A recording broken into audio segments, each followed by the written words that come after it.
विभुम् ॐ हां देवदेव रुद्राय स्वाहा ॐ हां शंकर रुद्राय नमः शंकरं शान्तवदनं ज्वालाकेशं विशोभिनं लोकानां शोकहन्तारं चन्द्रचूडमहं भजे ॐ हां शंकर रुद्राय स्वाहा ॐ हां नीललोहिताद्राय नमः ध्यानम् त्रिक्षं चतुर्भुजं शान्तं सुन्दरं नीललोहितं पद्मासनस्थं देवेशं नमामि वृषवाहनम् ॐ हां नीललोहितरुद्राय स्वाहा ॐ हां देवदेवरुद्राय नमः ध्यानं देवदेवं देवसेव्यं भावयामि सुशोभनं भक्तकाङ्क्षितदातारं पार्वतीशमहं भजे ॐ हां देवदेवरुद्राय स्वाहा ॐ हां भवोद्भवरुद्राय नमः ध्यानं भवं सर्वार्थदं देवं पुत्रपौत्रबलप्रदं धर्मार्थकाममोक्षाणां भजे दातारमीश्वरम् ॐ हां भवोद्भवरुद्राय स्वाहा ॐ हां कपालीशरुद्राय नमः ध्यानं कपालीशं शान्तहृदयं नेत्रत्रयविराजितं प्रसन्नवदनं वन्दे जटामकुटमण्डितम् ॐ हां कपालीशरुद्राय स्वाहा ॐ हां ईशानरुद्राय नमः ध्यानम् ईशानं देवदेवेशं प्रणमामि सदाशिवं रुद्राक्षमालाभरणं गंगाचन्द्रकलाधरम् ॐ हां ईशानरुद्राय स्वाहा ॐ हां विजयरुद्राय नमः ध्यानं भजेऽहं सुन्दराकारं विजयं फाललोचनं जडामण्डल संयुक्तं भक्तानां भीतिनाशनम् ॐ हां विजयरुद्राय स्वाहा ॐ हां भीमरुद्राय नमः ध्यानं भीममिन्दुकलाभूषं प्राणिनां भीषणाकृतिं वरदं त्रिपुरारीतिं करायुधधरं भजे ॐ हां भीमरुद्राय स्वाहा ॐ महादेव शिवो रुद्रः शंकरो नीललोहितः ईशानो विजयो भीमः देवदेवो भवोद्भवः कपालीश इति प्रोक्तो रुद्रो एकादश स्मृताः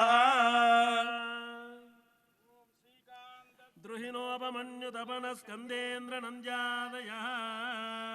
प्राचीना गुरवोऽपि यस्य करुणा लेशाद्गदा गौरवम् तं सर्वादिगुरुं मनोज्ञवपुषम् मन्दस्मितालङ्कृतं चिन्मुद्राङ्गितमुद्रपाणिनलिनं चित्ते शिवं कुर्महे कारणं अजितं तथा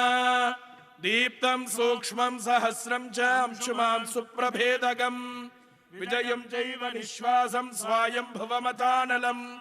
वीरं च रौरवं चैव मकुटं विमलं तथा चन्द्रज्ञानं च बिम्बं च प्रोद्गीतं ललितं तथा सिद्धं संतानशार्वोक्तं पारमेश्वरमेव च किरणं वातुलं चैव 28 संख्यकाः हस्तदशयुक्तं शूलवरडङ्गमसि वज्रमभयं स्यात् पाशवरदाङ्कुशमनिर्धः नवामे श्वेतकमलासन सदाशिवस्वरूपम् व्योमरूपाय सर्वव्यापिने शिवाय अनन्ताय अनाथाय अनाश्रिताय ध्रुवाय शाश्वताय योगपीठ संस्थिताय नित्ययोगिने ध्यानाहाराय ओम नमः शिवाय सर्वप्रभवे शिवाय ईशानमूर्धाय तत्पुरुषवक्त्राय अघोरहृदयाय वामदेवगुह्याय सज्जोजातमूर्तये ओम नमो नमः गुह्यादिगुह्याय गोप्त्रे अनिधनाय सर्वविद्याधिपाय सर्वयोगाधिगताय ज्योतिरूपाय परमेश्वरपराय अचेतनाचेतन व्योमिन् व्योमिन् व्यापिन् व्यापिन् अरूपिन् अरूपिन् प्रथम प्रथम तेजस्तेजः ज्योतिर्ज्योतिः अरूप अनग्ने अधूम अभस्म अनादे नाना नाना धू धू धू धू ओम भूः ओम भुवः ओम सुवः अनिधन निधन निधनोद्भव शिवः सर्व परमात्मन् महेश्वर महादेव सद्भावेश्वर महातेजः योगाधिपते मुञ्च मुञ्च प्रमथ प्रमथ शर्व शर्व भव भव भवोद्भव सर्वभूत सुखप्रद सर्वसान्निध्यकर ब्रह्म विष्णु रुद्रपर अनर्चित अनर्चित असंस्कृत संस्कृत पूर्वस्थित पूर्वस्थित साक्षिन् साक्षिन् तुरु तुरु पदंग पदंग पिंग पिंग ज्ञान ज्ञान शब्द शब्द सूक्ष्म सूक्ष्म शिव सर्व सर्वतः ओम नमो नमः शिवाय ओम नमो नमः सर्वं वै पूर्णाहुतिः सर्वमेवाप्नोति अथो इयं वै पूर्णाहुतिः अस्यामेव प्रतिष्ठति शिवाय वौ षट्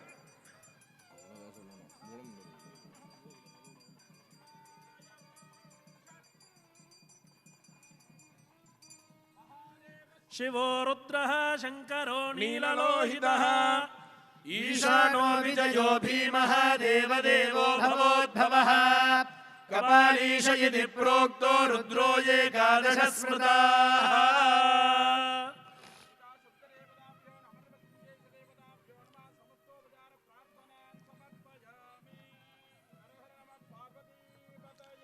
हर हर महादेव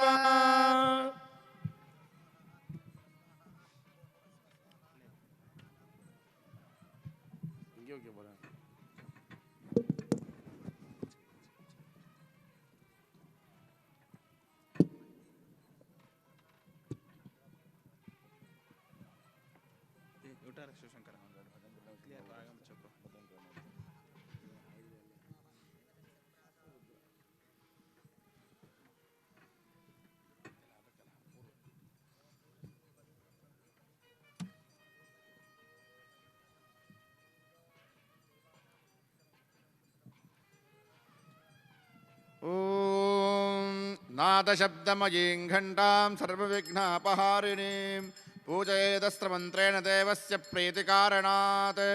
आगमार्थं तु देवानां गमनार्थं तु रक्षसाम् आदो घण्टारं नित्यं देवताह्वानलाञ्छनम्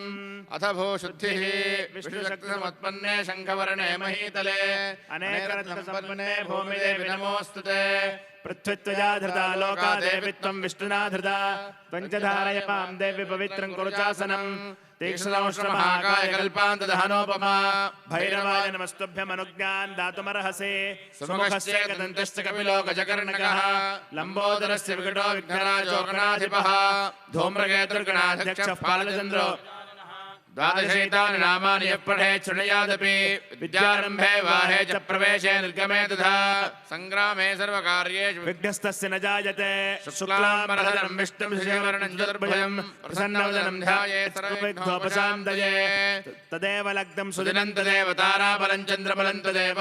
विद्याबलं दैवबलं तदेव लक्ष्मीपते तें ह्रेयं स्मरामि ॐ श्रीलक्ष्मीनारायणाभ्यां नमः ॐ श्री उमामहेश्वराभ्यां नमः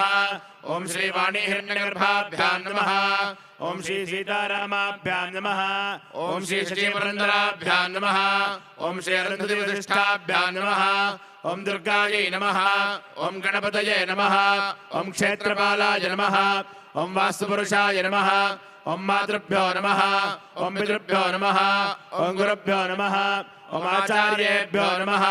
ॐ इष्टदेवताभ्यो नमः ॐ कुलदेवताभ्यो नमः ॐ ग्रामादिदेवताभ्यो नमः ॐ सर्वेभ्यो देवेभ्यो नमः ॐ सर्वेभ्यो देवताभ्यो नमः ॐ सर्वेभ्यो ब्राह्मणेभ्यो नमः ॐ श्रीमद्भगवद्बोधायनाचार्येभ्यो नमः प्रारम्भकालस्य मुहूर्तमस्तु भवन्तो ब्रुवन्तो प्रारम्भकालस्य मुहूर्तमस्तु ॐ भद्रं कर्णेभिः शृणुयाम देवाः भद्रं पश्येमाक्षभिर्यजत्राः स्थिरैरङ्गैस्तुष्टवागुंसस्तनूभिः व्यशेम देवहितं यदायुः स्वस्ति न इन्द्रो वृद्धश्रवाः स्वस्ति नः पूषा विश्ववेदाः स्वस्ति नस्तार्क्ष्यो अरिष्टनेमिः स्वस्ति नो बृहस्पतिर्दधातु ॐ शान्तिः शान्तिः शान्तिः ॐ नमस्ते गणपतये त्वमेव प्रत्यक्षं दत्तमसि त्वमेव केवलं कर्तासि त्वमेव केवलं धर्तासि त्वमेव केवलं हर्तासि त्वमेव सर्वं खल्विदं ब्रह्मासि त्वं साक्षादात्मासि नित्यं हृदं वच्मि सत्यं वच्मि अवत्वं माम् अववक्तारम् अवश्रोतारम् अवदातारम् अवधातारम् अवानोचानमवशिष्यम् अवपश्चात्तात् अवपुरस्तात्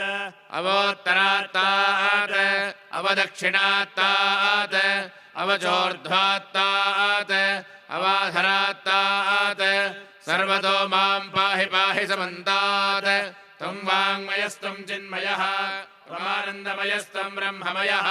त्वं सच्चिदानन्दाद्वितीयोऽसि त्वं प्रत्यक्षं ब्रह्मासि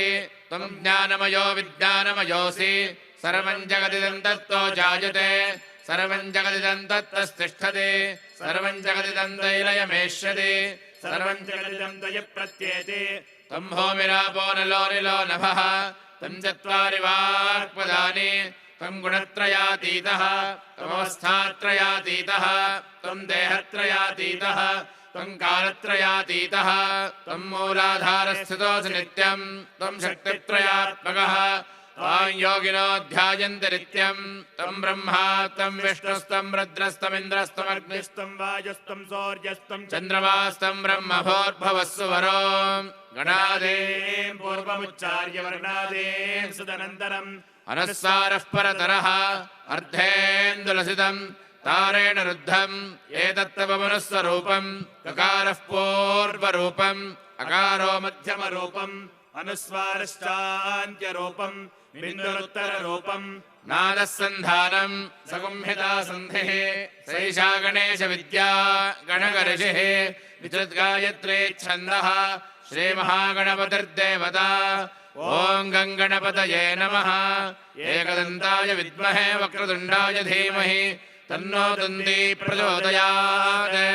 एकदन्तं चतुर्हस्तं पाशमङ्कुशधारिणम् वरदं च वरदं हस्ते बिभ्राणं मोषकध्वजं रक्तं लम्बोदरं शूर्पकर्णकं रक्तवाससं रक्तगन्धानुलिप्ताङ्गम् रक्तपुष्पैः सुपूजितम् भक्तानुकम्पिनं देवं जगत्कारणमच्युतम् आविर्भूतं दृष्ट्यादौ प्रकृतेः पुरुषात् परम् एवं ध्यायति यो नित्यं स योगी योगिनां वरः नमो व्रातपतये नमो गणपतये नमः प्रमथपतये नमस्ते स्तुलम्बोदराय दन्ताय विघ्नविनाशिने शिवसुताय श्रीवरदमूर्तये नमो नमः एतदधर्वशीर्षंयोधीते स ब्रह्मभूयाय कल्पते स सर्वविघ्नैर्न बाध्यते स सर्वत्र सुखमेधते स पञ्चमहापापात् प्रमुच्यते सायमधीयानो दिवसकृतं पापन्नाशयति प्रातरधीयानो रात्रिकृतं पापन्नाशयति सायं प्रातः प्रयुञ्जानो पापो पापो भवति सर्वत्राधीयानोपविघ्नो भवति धर्मार्थकाममोक्षं च विन्दति इदमथर्वशीर्षमशिष्याय न देयम् यो यदि मोहात् दास्यति स पापीयान् भवति सहस्रावर्तनाद्यं काममधीते तन्दमनेन साधयेत् अनेन गणपतिमभिषिञ्चति सवाग्मी भवति चतुर्थ्यामनष्टं जपति स विद्यावान् भवति इत्यथर्वणवाक्यम् ब्रह्माद्यावरणं विद्यात् न बिभेति कदाचनेति यो दूर्वाङ्गुरैर्यजति स वै श्रवणोपमो भवति यो राजैर्यजति स यशोवान् भवति स मेधावान् भवति यो मोदकसहस्रेण यजति स वाञ्छितफलमवाप्नोति यः साज्य समिद्भिर्यजति स सर्वं लभते स सर्वं लभते अष्टौ ब्राह्मणान् सम्यग्राहयित्वा सूर्यवर्चस्वी भवति सूर्यग्रहे महानद्यां प्रतिमासन्निधौ वा जप्त्वा सिद्धमन्त्रो भवति महाविघ्नात् प्रमुच्यते महादोषात् प्रमुच्यते महापापात् प्रमुच्यते महाप्रत्यवायात् प्रमुच्यते सर्वविद्भवति सर्वविद्भवति एवं वेद इत्युपनिषत् भद्रं कर्णेभिः शृणुयाम देवाः भद्रं पश्येमाक्षभिर्यजत्राः स्त्रीरङ्गैः स्तुष्टुवागुंसस्तनूभिः व्यशेम देवहितैर्यदायुः स्वस्ति न इन्द्रो वृद्धश्रवाः स्वस्ति नः पूषा विश्ववेदाः स्वस्ति नस्तार्क्ष्यो अरिष्टनेमिः स्वस्ति नो बृहस्पतिर्दधातु ॐ शान्तिः शान्तिः शान्तिः अस्य श्रीरुद्रस्य प्रश्नस्य अघोरऋषिः अमृतानुष्टुप्छन्दः श्रीसङ्कर्षणमूर्तिस्वरूपो योषावादित्यः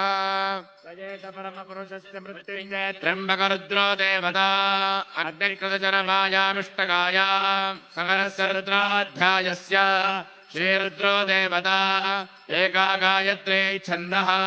तिस्रवनुष्टुवः तिस्रः पङ्क्तयः सप्तानुष्टुभौ द्वे जगत्यौ परमेष्ठे ऋषिः जगते छन्दः अस्माकं सर्वेषां समस्तपापक्षयार्थे न्यासे विनियोगः ॐ अग्निहोत्राग्ने अङ्गुष्ठाभ्यां नमः दशपूर्णमासात्मने तर्जनेभ्यां नमः ॐ चातुर्मास्यात्मने मध्यमाभ्यां नमः ॐ निरूढमयमन्दात्मने आङ्गाभ्यां नमः ॐ ज्योतिष्ठोमात्मने गणेष्ठिकाभ्यां नमः ॐ सर्वकर्तात्मने पृष्ठाभ्यां नमः ॐ अग्निहोत्रात्मने हृदयाय नमः ॐ दर्शपूर्णमासात्मने शिरसे स्वाहा ॐ चातुर्मास्यात्मने शिखायै वषट् ॐ निरूढपशुबन्धात्मने कवचायुहम् ॐ ज्योतिष्ठोमात्मने नेत्रत्रयाय वौषट् ॐ सर्वकर्तात्मने अस्त्राय पट भूर्भुवस्वरोपति दिग्बन्धः ध्यानम् आपातानन्दभस्तलान्तमोन ब्रह्माण्डमाविस्फरज्योतिस्फाटिकलिङ्गमौलिविलसत्पूर्णेन्दुवान्तामृतैः हस्तोकामृतमेकमीशमनिशं रुद्रानुवाकाञ्जप्रबन्ध्याये ध्रुवदं विप्रोभिषञ्चेच्छिवम् ब्रह्माण्डव्याप्तदेहाभसितहिमरुचा भासमाना भुजङ्गैः कण्ठे कालाकप्रदा चण्डकोदण्डहस्ताः त्रयक्षा रुद्राक्षभूषाः प्रणतभयहराः शाम्भवा मूर्तिभेदा रुद्राश्रीरुद्रसूक्तप्रकटितभवानः प्रयच्छन्तु सौख्यम् कैलासशिखरे रम्ये शङ्करस्य शिवालये देवतास्तत्र मोदन्ते तन्मे मनः शिवसङ्कल्पमस्तु शुद्धस्फटिकसङ्काशं शुद्धविद्याप्रदायकम् शुद्धं पूर्णं चिदानन्दं सदाय शिवमहं भजे ॐ शञ्च मे मयश्च मे प्रियञ्च मे नुकापश्च मे कापश्च मे सौमनसश्च मे भद्रञ्च मे श्रेयश्च मे वस्यश्च मे यशश्च मे भगश्च मे द्रविणञ्च मे यन्ताच मे धर्ताच मे क्षेमश्च मे धृतिश्च मे विश्वञ्च मे महश्च मे संविच्च मे ज्ञात्रञ्च मे सोश्च मे प्रसोश्च मे सीरञ्च मे लयश्च मरतञ्च मे मृतञ्च मे यक्ष्मञ्च मे नामयच्च मे जीवातुश्च मे दीर्घायुत्वञ्च मे नमित्रञ्च मे भयञ्च मे सुगञ्च मे शयनञ्च मे सोषा च मे सुदिनञ्च मे इडादेवहोर्मनुर्यज्ञनेर्बृहस्पतिरुक्था मदानिशगुंस यद्विश्वे देवाः सोक्तवाचः पृथिवीमातर्मामाहिगुंसेर्मधुमनिष्ये मधुजनिष्ये मधुवक्ष्यामि मधुमदिष्यामि मधुमतीं देवेभ्यो वाचमुद्यासगुंसश्रोषेण्यां मनुष्येभ्यस्तं मा देवा अवन्तु शोभायै पितरो नुमोदन्तु ॐ शान्तिः शान्तिः शान्तिः ॐ नमो भगवते रुद्राय ॐ नमस्ते रुद्रवन्यमोदोदैषवे नमः नमस्ते अस्तन्मये बाहुभ्यामुदते नमः जातैष शिवतमा शिवं बभूवते धनुः शिवाय रम्यायातुभृतया नमो रुद्रप्रया याते रुद्रशिवाधनो घोरापापनाशिनी यानस्तनुभाषन्तमयागिरिषन्दामिताकशीः यामिषङ्गिरिषन्दास्ते विपर्शस्तवे शिवाङ्गनेत्रदाङ्गुरमायकुंसे पुनशञ्जगत् शिवेन वचसात्त्वागिरिसाच्छामदामसे यथा नः सर्वमिच्चगदेष्मगुं सुमना असत् अध्यवोदयका प्रथमो देव्याभिषक ऐकश्च सर्वाण्यम्भयान् सर्वाश्च यातु धान्यः अथो यस्ता